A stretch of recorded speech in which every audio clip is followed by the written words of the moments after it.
나는 예수를 좋아한다. 그렇지만 예수 믿는 자들을 좋아하지 않는다. 왜냐하면 그들이 예수를 닮지 않았기 때문이다. 이게 영국의 독립운동가였고 사상가였던 마하트마 간디가 한 말입니다. 예수는 좋아하지만 예수 믿는 사람들을 좋아하지 않는 이유는 그들이 믿는 예수를 닮지 않았기 때문이다. 이렇게 이야기를 하는 것이죠. 조금 더 심한 말로 기독교를 비판한 분이 또 계십니다. 재미 철학자인 이상봉 박사라고 하는 분이 계시는데요. 기독교를 이런 말로 비슷한 논조이긴 합니다만 비판했습니다. 제가 언젠가도 한번 읽어드린 적이 있는 것 같습니다. 기독교인들은 이승도 모르면서 저승에 대해 다 알고 있는 듯이 설치고 제 마음도 모르면서 하늘의 뜻을 다 알고 있는 듯이 설치고 사랑이 뭔지도 모르면서 하나님의 사랑을 알고 있다고 설치고 같은 인간끼리 대화도 하지 못하면서 하나님과 언제나 대화를 하고 있다고 떠들고 죄는 사람에게 저질러 놓고서 하나님 앞에 죄인이라고 떠들고 이 세상에 살고 있으면서 이 세상의 잣대로 자기를 판단하지 말라고 떠드는 자들의 집합체이다. 이분은 좀 길게 썼어요. 퍽 신랄한 비판인 것 같습니다. 오해한 부분도 있다고 생각은 들지만 우리가 이런 비판을 들을 때 많은 생각을 하게 되는 것 같습니다. 사실 우리가 선교와 전도에 대해서 이야기할 때 언어의 중요성, 그러니까 말의 중요성에 대해서는 아무리 강조해도 지나침이 없는 것 같습니다. 왜냐하면 성경도 우리에게 분명하게 전도와 선교에 있어서 말이 가지고 있는 중요성에 대해서 이야기를 합니다. 특별히 로마서 10장 17절에서 이렇게 얘기하죠. 믿음은 들음에서 나며 들음은 하나님의 말씀으로 말미암으리라. 우리가 지난주에 살펴본 말씀 가운데서도 전도를 금하는 사람들에게 베드로와 요한이 무엇이라고 이야기를 했습니까? 우리는 보고 들은 것을 말하지 않을 수 없다. 하나님의 사랑을, 하나님의 은혜를 경험하고 나면 그것을 말로 표현하지 않고서는 견딜 수 없는 그런 상태가 되어진다 하고 사도들도 이야기했다라고 하는 것입니다. 하지만 우리가 이제 전도와 선교에 대해서 우리가 계속해서 살펴보고 있는 가운데 전도와 선교와 관련된 또 하나의 중요한 요소에 대해서 살펴보지 않을 수 없는 것 같습니다. 그것은 무엇입니까? 바로 전도자의 삶이라고 하는 것입니다.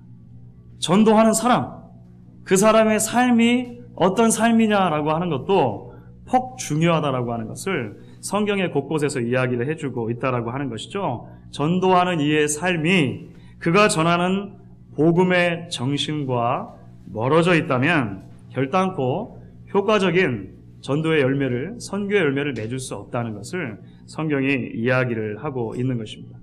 말로 하는 전도의 핵심은 증거, 위트네스다라고 지난주에 말씀을 드렸습니다. 삶으로 하는 전도의 핵심은 무엇일까요? 그것은 전염이라고 했습니다. 전염. 우리가 가지고 있는 예수의 사랑, 우리가 가지고 있는 예수의 생명이 전염되어지는 것이 바로 그 핵심이라고 할 수 있는 것이죠. 그런 의미에서 우리는 오늘 예수님께서 주시는 이제 마태복음의 이 말씀에 귀를 기울여야 한다라고 생각을 합니다. 사실 오늘 우리가 함께 읽은 말씀 가운데 가장 핵심이 되는 구절이 어디 있다고 여러분 생각하십니까? 그것은 사실 맨 마지막에 나오는 구절입니다. 16절이죠. 우리 같이 한번 읽도록 하겠습니다. 16절을 같이 읽습니다.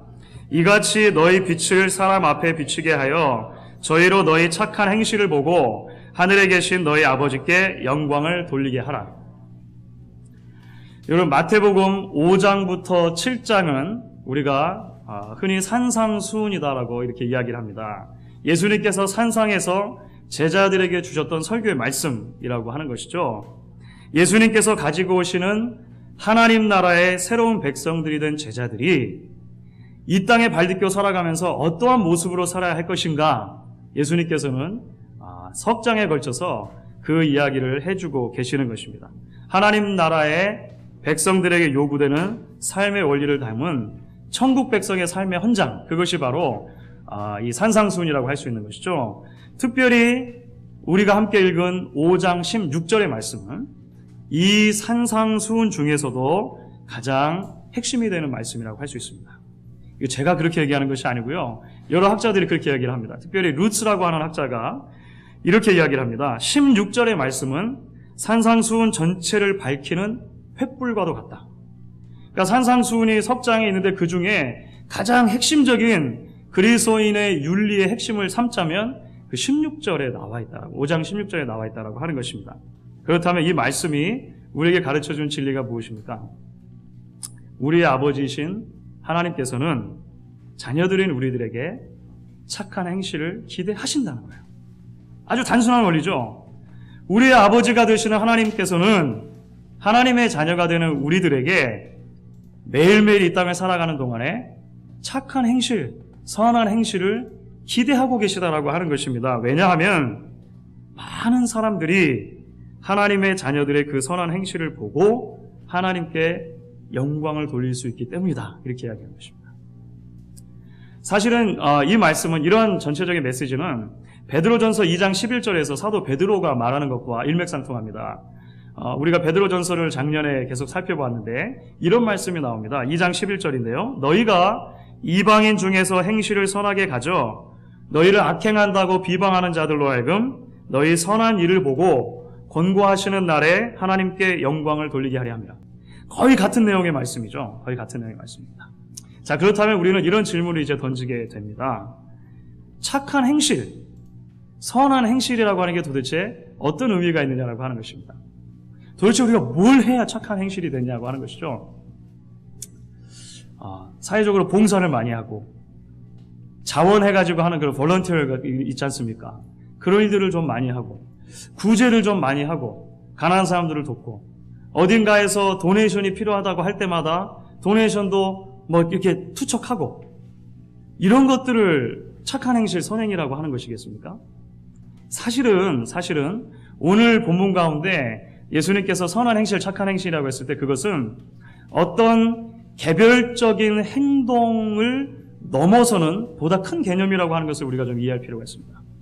어떤 단순한 우리의 하나하나의 행동, 어떤 일보다는 조금 더 넓은 개념으로 이제 이 선한 행실을 사용하고 있다라고 하는 것이죠. 왜냐하면 신구약 성경 전체를 통해서 볼 때 이 선한 행실이라고 말할 때 이 선하다라고 하는 단어 있잖아요. 선하다, 착하다라고 하는 단어는 사실 하나님의 본래적인 성품과 관련이 되는 것입니다.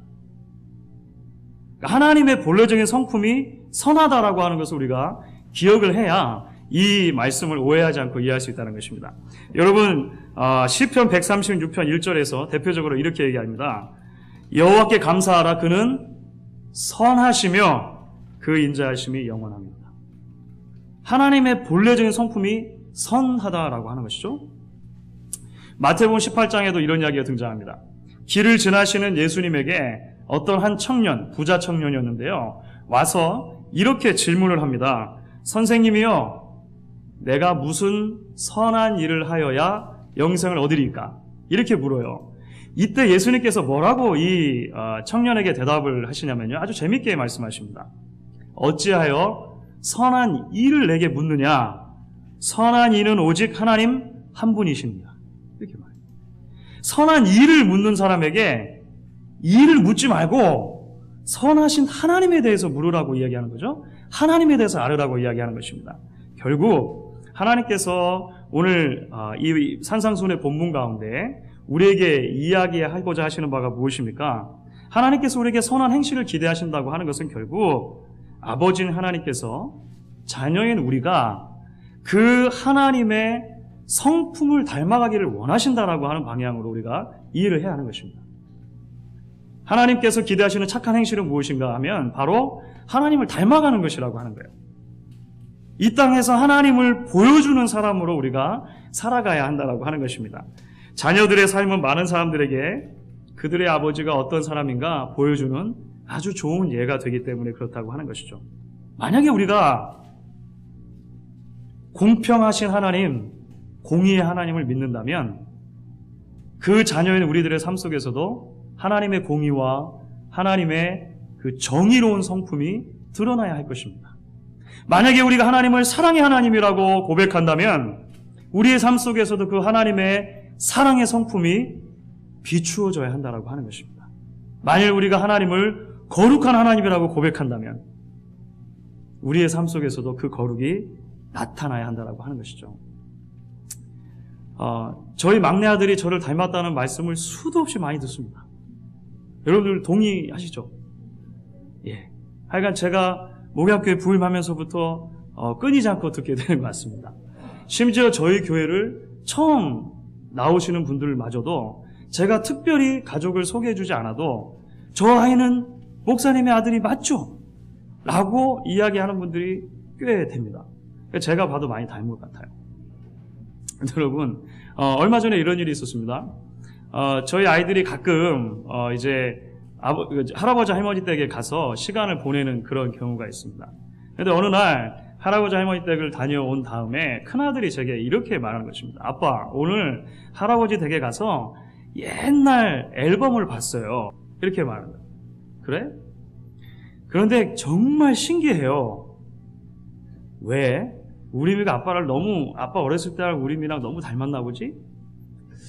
아니요, 그게 아니고요. 아빠 어렸을 때 사진하고요, 할아버지 어렸을 때 사진이 똑같아요.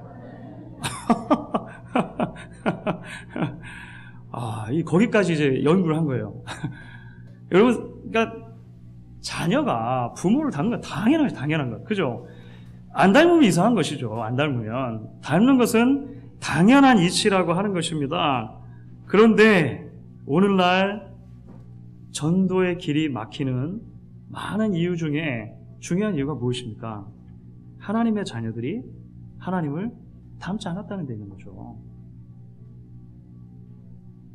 예수의 제자들이 예수를 닮지 않았다는 데 있다고 하는 것입니다.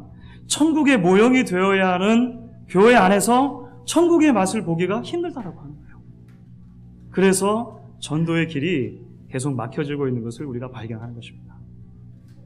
서두에 간디 말씀을 드렸는데요. 그 간디라고 하는 분은 자신은 힌두교도였습니다. 자신은 철저한 힌두교도였습니다. 그럼에도 불구하고 타종교를 가진 많은 사람들과 교류를 했던 것으로 알려져 있어요. 그 간디의 유명한 친구 가운데 감리교 선교사로 인도에 갔었던 스탠리 존스라고 하는 선교사가 있습니다. 하루는 이 선교사님이 간디에게, 민중의 지도자니까 그랬겠죠, 가서 질문을 던집니다. 뭐라고 질문을 던지냐면, 기독교가 어떻게 하면 인도 이 민중들에게 깊이 다가갈 수 있겠습니까? 지혜를 좀 구합니다. 이렇게 간디에게 물은 거예요. 간디가 놀랍게도 뭐라고 대답했는지 아십니까? 예수 그리스도와 같은 삶을 살면 됩니다. 힌두교도인 간디가 이렇게 얘기했어요. 예수 그리스도와 같은 삶을 살면 됩니다.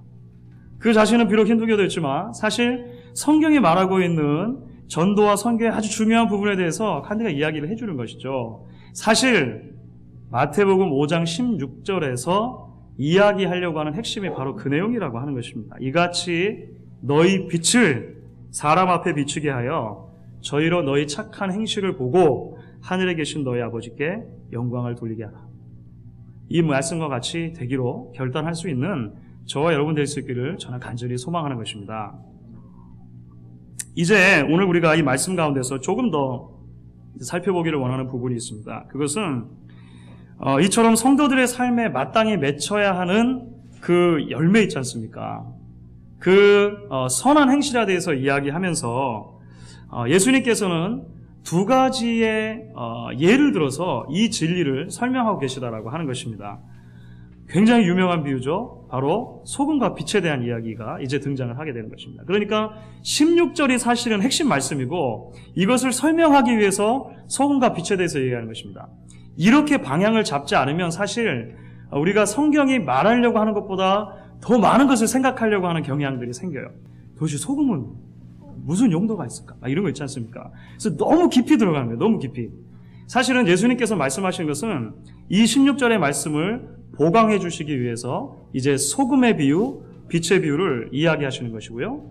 이것은 서로 다른 것이 아니고 하나의 진리를 우리에게 이야기를 하고 있다라고 하는 것입니다. 우리가 하나님의 백성의 정체성을 소금으로, 빛으로 이제 예수님께서 이야기하실 때 우리는 여기서 적어도 두 가지를 생각을 해볼 필요가 있다라고 그렇게 여겨집니다. 첫 번째는 무엇이냐고 하면 선한 행실이라고 하는 거 있지 않습니까? 선한 행실이라고 하는 것은 하나님의 백성이 이 땅에 존재하는 아주 본질적인 이유와 관계된다고 하는 것이에요. 이게 말씀이 좀 어려운데 이제 설명을 좀 하도록 하겠습니다. 소금과 빛의 비유에서 공통적으로 우리가 발견하는 것이 있습니다. 예수님께서 왜 소금의 비유, 그리고 소금이 맛을 잃으면 밟힐 것이다. 빛의 비유, 빛은 사람들 비춰줘야지 마땅한 것인데 빛을 큰 그릇에 덮어가지고 어디 상 밑에다 놔두는 사람이 있겠는가? 이렇게 이야기하실 때 이것은 소금과 빛이 가지고 있는 본래적인 존재의 목적과 관계가 된다고 하는 것입니다. 그것을 잊어버리면 문제가 된다라고 하는 것이죠. 소금을 소금되게 하는 것이 무엇입니까? 짠맛이라고 하는 것입니다. 물론 우리가 생각을 많이 하다 보면 여러 가지를 생각할 수 있어요. 그런데 사실 본문 자체가 이야기하는 거의 유일한 한 가지는 짠맛입니다. 짠맛. 그렇습니까? 그렇지 않습니까? 그렇죠. 본문을 우리가 그대로 읽으면 그렇습니다. 짠맛, 그걸 잃어버리면 소금의 소금됨을 잊어버리는 것이 이렇게 얘기하시는 거예요. 빛의 빛됨은 무엇에 있는가? 비추어주는 것에 있다는 것입니다. 어둠을 비추는 것에 있다는 것이죠. 그래서 그 어둠을 비추는 역할을 숨겨버리면, 그것이 가리워져 버리면 빛은 더 이상 그 역할을 다하지 못하는 것이다. 이렇게 하는 것입니다. 그러면 결국 그것들은 아무런 쓸모가 없는 것이 되어지는 것이다 라고 예수님께서 이야기하시는 것이죠. 지난주 신문 가운데 재밌는 기사 하나가 있었습니다. 이게 뭐냐면 세계에서 가장 비싼 휴대폰이라고 하는 그런 제목으로 이제 기사가 하나 떴습니다. 중국의 한 사업가가 대단히 큰 사업가인 것 같아요. 그래서 현존하는 스마트폰, 전화기, 그냥 전화기인데요. 현존하는 스마트폰으로는 가장 비싸게 특별 주문된 아이폰을 이제 찾아갔다는 거예요. 근데 그 찾아간 가격이 얼마냐면요. 1,530만 달러입니다. 1,530만 달러. 전화기 하나가. 얼른 막 안 오시죠? 172억 원. 막 이래도 잘 안 오시죠? 저희 교회 1년 예산의 70배라고 생각하시면 됩니다. 저희 교회 1년 예산의 70배에 해당하는 돈을 지불하고 전화기 하나를, 그래가지고 이 아이폰이라고 하는 거 이제 큼지막한 그 이렇게 버튼이 하나 있거든요. 그 버튼을 26캐럿짜리 블랙 다이아몬드로 해서 받고 전체는 순금으로 하고 그 외에 600여 개의 보석이 거기에 박혀 있다고 하는 거예요. 예. 여러분, 제가 그 이야기를 읽으면서 이런 생각을 해보겠습니다. 만약에, 이건 실제로 일어난 일은 아닙니다. 만약에, 그 회사에서, 스마트폰을 제작해준 회사에서 이렇게 얘기했다고 가정을 해보는 거예요. 사장님, 특별 주문하신 전화기를 드디어 성공했습니다. 저희가 이것을 만들기 위해서 얼마나 고생을 했는지 모르겠습니다. 이것 보십시오. 모든 것이 얼마나 아름답고 완벽한지 모르겠습니다. 그런데 만들다 보니까 딱 한 가지 문제가 생겼습니다. 통화가 잘 안 돼요.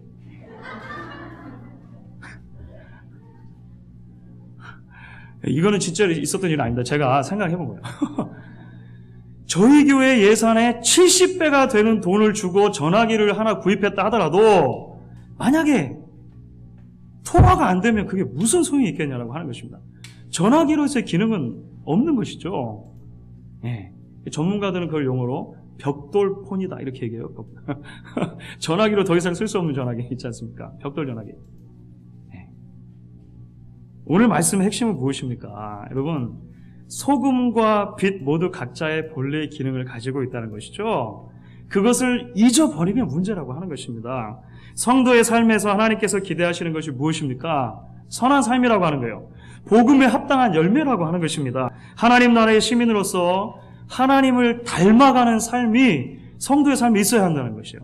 그것은 있어도 되고 없어도 되는 것이 아니라 전화기에 꼭 필요한 통화하는 기능처럼 성도에게 꼭 필요한 기능이라고 하는 것입니다. 그런데 성도의 삶 속에서 하나님을 닮아가는 모습이 이제 더 이상 없어요. 그러면 더 이상 성도로서의 기능을 다하지 못하고 있다고 하는 것입니다. 밖에 내버리고서 밟히게 될 것이다. 아무 소용없는 존재가 될 것이다.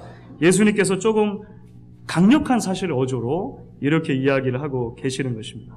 복음에 합당한 열매가 없는 삶을 그렇기 때문에 맛 잃은 소금의 비유를 하고 있는 것입니다. 하나님의 자녀라고 하면서도 하나님의 성품을 전혀 담지 않은 삶의 모습을 어둠을 밝히지 못하고 그릇 가운데 들어있는 등불, 그렇게 비유하고 있다라고 하는 것이죠. 주 안에서 사랑하는 성도 여러분, 하나님께서 저와 여러분을 세상 속에 소금과 빛으로 불러주셨습니다. 여러분 그 사실을 믿으십니까?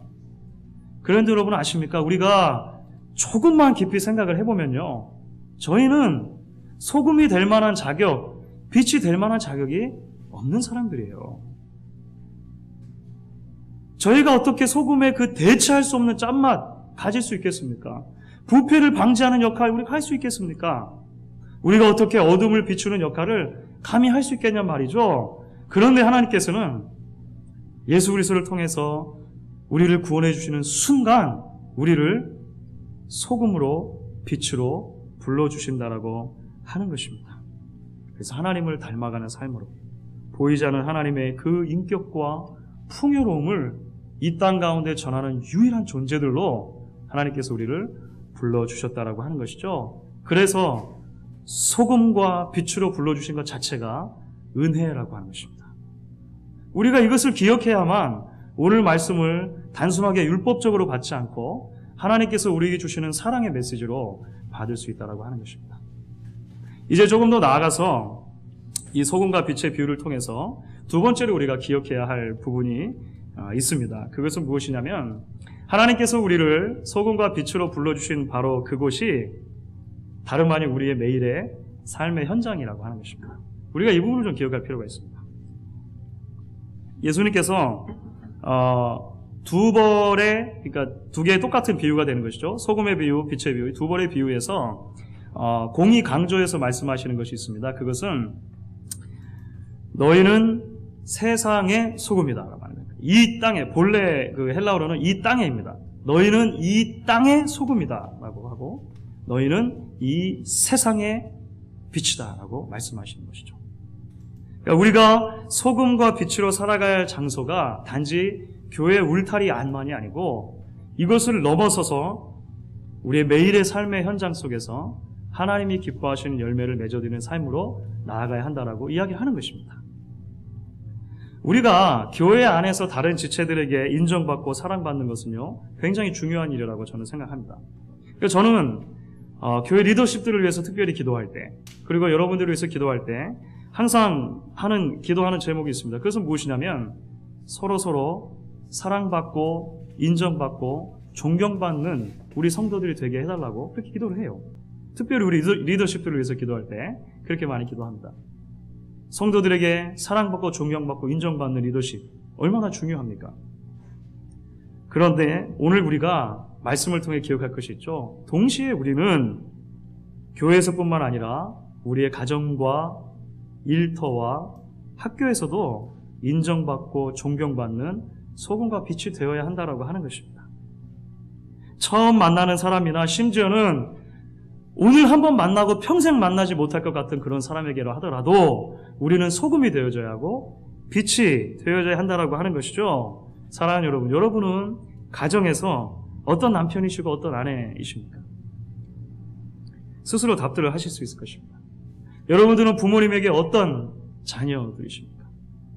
여러분들은 자녀에게 어떤 부모이십니까? 여러분의 일터에서 손님들과 일꾼들에게 여러분은 어떤 주인이십니까? 여러분이 일하는 바로 그 직장에서 여러분들은 어떠한 일꾼이십니까? 여러분 언제부터인가 TV 드라마나 영화 속에서 그려지는 그리스도인들의 모습이 상당히 그 희극적으로 상반된 그 모습으로 그려지는 것 같습니다. 얼마 전에도 이런 말씀을 드렸던 것 같습니다. 그런데 점차적으로 대개 두 개의 이미지로 굳어지는 것 같아요.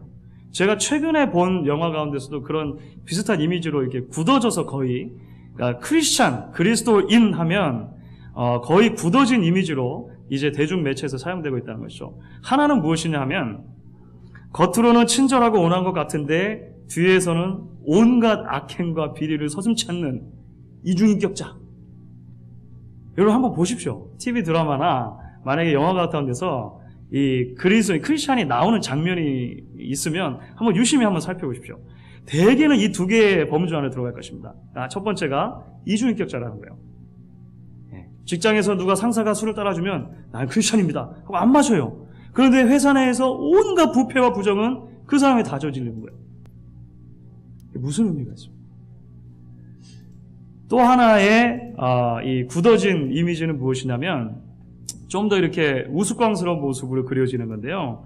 아무 때나 분위기 파악을 못하고 앞뒤를 분간 못하는 어떤 그룹이 있으면 그 그룹 내에서 그룹에 적응을 못하는 그 부적응자 있지 않습니까? 고문관 이렇게 표현할 수 있는데 그런 모습으로 그리스도인들이 그려져요. 아무 때나 막 이렇게 주여 할렐루야 막 이렇게 남발하고 그렇지 않습니까? 좀 이렇게 푼수 같은 그런 사람으로 그려지는 모습을 우리가 볼 수 있습니다. 안타까운 일이지만 대단히 안타까운 일이지만 믿지 않는 세상이 교회를 바라볼 때 그리고 성도들을 바라볼 때 거의 두 가지의 이 굳어진 모습 속으로 이제 우리를 보고 있다라고 하는 것이죠. 그리고 그 때문에 우리가 사회 속에서 문화적으로 놀림감이 되고 있다라고 하는 것을 우리가 발견하게 되는 것 같습니다. 그러나 사랑하는 성도 여러분, 하나님께서는 그럼에도 불구하고 여전히 여러분을 세상 속에 소금과 빛으로 불러주셨습니다. 그리고 지금도 여전히 여러분께서 그 소금과 빛의 역할을 감당하기를 하나님께서는 기대하고 계신다라고 하는 것이죠. 특별히 이와 관련해서 우리가 너희는 세상의 소금이다, 너희는 세상의 빛이다라고 했을 때 헬라어의 문법 가운데 너희는 이라고 하는 이 단어가 강조되고 있다는 사실을 조금 기억하실 필요가 있습니다. 우리말하고 좀 다른데요. 헬라어 그리스어의 문법은 인칭 대명사가 특별히 없어도 동사만 가지고도 그 동사 안에 인칭 대명사가 포함이 됩니다. 이게 무슨 말인가 하면 주어가 특별히 필요 없는 거예요. 그러니까 내가 간다라고 했을 때 나는 이라고 하는 단어를 굳이 안 넣어도 간다라고 하는 단어 속에 이미 내가라고 하는 단어가 포함시켜서 헬라어는 그렇게 씁니다. 오늘날의 다른 서양 언어에도 그런 언어들이 있습니다. 헬라어에서 만약에 주어가 인칭 대명사가 특별히 사용되면 그것은 강조하는 것입니다. 강조. 그러니까 너희는 세상의 소금이다라고 했을 때 사실은 너희는 이라고 하는 단어가 굳이 들어가지 않아도 된다고 하는 것이죠. 그런데 본문은 굳이 너희는 이라고 하는 단어를 넣고 있습니다. 너희는 세상의 소금이다. 너희는 세상의 빛이다. 이렇게 말하고 있는 것이죠.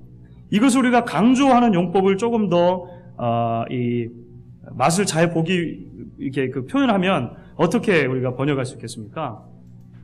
너희만은 이렇게 표현하면 더 좋을 수 있습니다. 그래도 너희만은 세상의 소금이어야 한다. 그래도 너희만은 세상에 비춰야 한다. 이렇게 얘기하는 것입니다.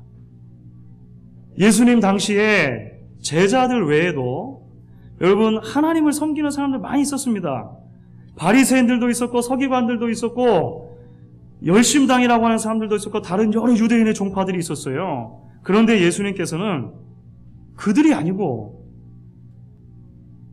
하나님 나라의 비밀을 마음속에 간직한 예수 그리스도의 제자들 여러분들이 세상의 소금이고 세상의 빛이다라고 이야기를 하고 계시다라고 하는 것입니다. 굉장히 놀라운 선언이라고 하는 것이죠. 사랑하는 여러분, 우리는 교회의 타락과 부패의 소식을 들으면 안타까워하거나 분노하게 되어집니다. 얼마나 많은 그런 뉴스들이 필라델피아 교회 안에, 미국 이민 교회 안에, 그리고 멀게는 한국 교회 안에 퍼져 있냐라고 하는 것입니다. 하지만 하나님께서 오늘도 이 말씀을 통해 우리에게 이야기하고 계시다라고 하는 것을 기억하면 좋겠습니다.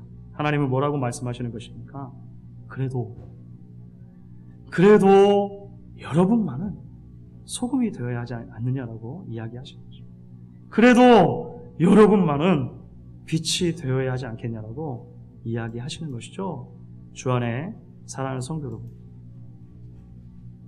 우리가 이 땅을 살아가는 동안에 발 딛고 살아가는 그 곳에서 소금으로 살아갈 수 있게 되어지기를 저는 간절히 소망합니다. 여러분이 살아가시는 그 삶의 가장 낮고 구체적인 현장 속에서 빛과 같은 삶으로 살아가실 수 있기를 간절히 바란다라고 하는 것입니다. 오늘 이 말씀 앞에서 부패하고 어두운 세상 속의 소금과 빛으로 우리 한 사람 한 사람을 불러주신 그 하나님의 은혜를 생각하고 그 부르심에 합당한 삶을 살기로 결단하는 저와 여러분 될 수 있기를 주의 이름으로 간절히 축원하는 것입니다.